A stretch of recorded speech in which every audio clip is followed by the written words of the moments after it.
I need advice on setting up a mule for the first time. Is a round pen a must to train a mule?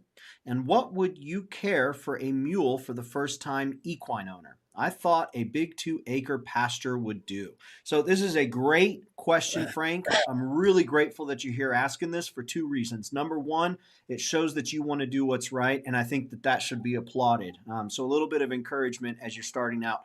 Number two, this clip right here is going to be a heavily watched clip because there's a lot of folks in your position, and Steve is going to give you some insight on what you want to do here with this new mule that you've got, especially being a first-time equine owner. Okay, so number one, equine, when it comes down to their diet, is extremely important that we feed them according to the type of work that we're doing. Now, when you put them out in a pasture, they're out in a pasture, they got 2 acres of feed.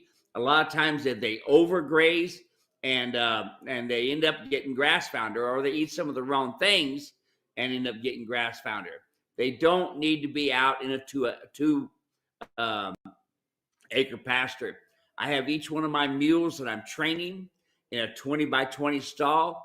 That's the way they are. My wife's little mule, 28 years old, she spent 26 years in a 20 by 20 stall. That's all they need. Okay. You just maintain them, watch their water, watch their feed, and you can maintain them and watch them a whole lot easier. Now, when you feed them according to your training.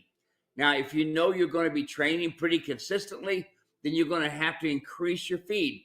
And you're going to have to increase your grain as well.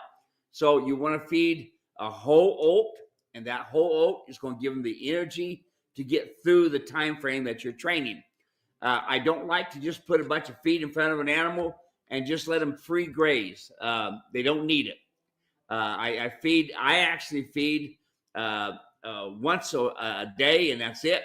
I give them all they need that night, and then the next morning they're at the gate ready to go to work, and that's what I want to see. Awesome. Thank you for the question.